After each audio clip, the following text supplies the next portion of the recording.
In this video, we will be covering the topic, the architecture of React Native.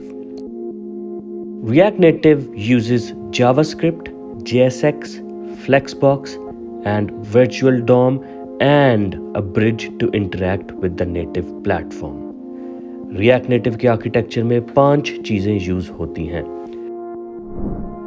The first one is JavaScript. इसको use करते हैं logics को add करने के लिए. The second one is JSX.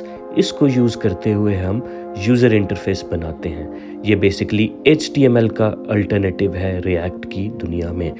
The third thing is Flexbox. इसको हम use करते हैं एलिमेंट्स को स्टाइल करने के लिए और ये एसेंशली CSS का अल्टरनेटिव है रिएक्ट की दुनिया में. एंड फोर्थ है वर्चुअल डॉम. क्योंकि जावास्क्रिप्ट है ये और इसमें वेब के कॉन्सेप्ट्स आएंगे तो डॉम एक वेब डेवलपमेंट का कॉन्सेप्ट है ब्राउज़र्स के लिए. तो इसमें रिएक्ट नेटिव में उन्होंने वर्चुअल डॉम को दिया हुआ है. इसको बहुत ज़्यादा हमें समझने की ज़रूरत नहीं है. And the fifth one is bridge. एक ब्रिज है जो कि रिएक्ट नेटिव यूज़ करता है नेटिव प्लेटफॉर्म्स के साथ इंटरेक्शन के लिए. सो ये ब्रिज ट्रांसलेट करती है इस सारे रिएक्ट नेटिव कोड को अपने नेटिव लैंग्वेजेस में और हमारी ऐप नेटिव ऐप की तरह ही रन होती है जैसे कि मैंने पहले कहा था. We do not need anything for the virtual DOM and bridging and it is all handled by React Native. So हमारा काम ब्रिजिंग के ऊपर और वर्चुअल डॉम के ऊपर बहुत ज़्यादा नहीं होता. As long as you know the concepts of JavaScript, JSX and Flexbox, that is more than enough to build any simple or complex app. So now let's talk about the first 3 things in more detail. Now क्योंकि हमारा सारा काम इन्हीं 3 चीज़ों के साथ होगा in the future और इन्हीं को यूज़ करते हुए हम हर किस्म की ऐप बना सकते हैं. JavaScript. React Native uses JavaScript as the programming language for building mobile apps. The developers add the logic through the use of JavaScript in their apps. So सारी जो फंक्शनैलिटी होगी ऐप की वो जावास्क्रिप्ट के through ही हम add करेंगे. For example जब button को प्रेस किया जाए तब क्या होना चाहिए, या किसी डेटा की कोई कैलकुलेशन करनी है या हमने कोई एल्गोरिदम को लिखना है, ये सब जावास्क्रिप्ट में ही लिखा जाएगा. सो जावास्क्रिप्ट एक बहुत बड़ा हिस्सा है रिएक्ट नेटिव फ्रेमवर्क का और इसको लर्न करना is very important for us because this is what is used to add functionality to the mobile app. JSX.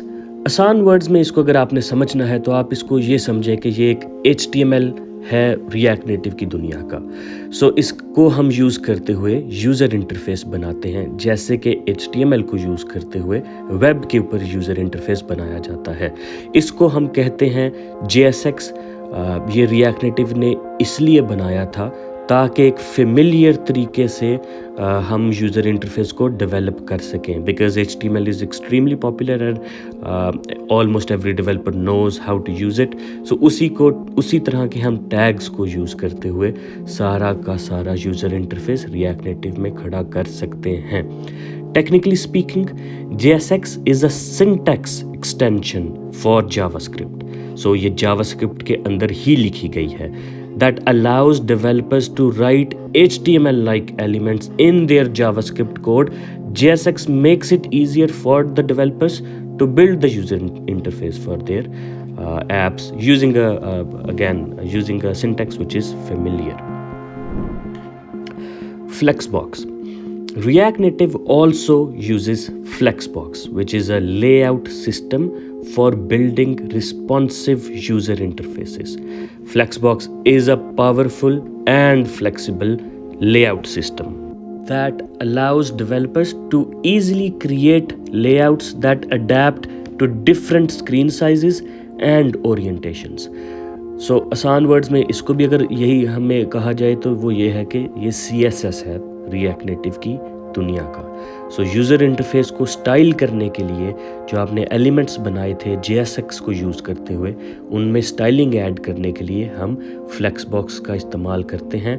So the UI is beautiful and presentable और फ्लेक्सबॉक्स इंतहाई powerful library है as we said. सो इससे आप responsive यूआईज create कर सकते हैं जो कि डिफरेंट डिवाइसेस और स्क्रीन साइजेस के ऊपर अच्छे लगे। अब आगे फ्यूचर में हम इन्हीं 3 चीज़ों को यूज़ करते हुए अपनी एक रिएक्ट नेटिव की पूरी ऐप खड़ी कर सकते हैं और सब डेवलपर्स जावास्क्रिप्ट, JSX और फ्लेक्सबॉक्स को यूज़ करते हुए पूरी की पूरी रिएक्ट नेटिव की ऐप्स को खड़ा कर सकते हैं। Thanks for watching our 10 BDP React Native course.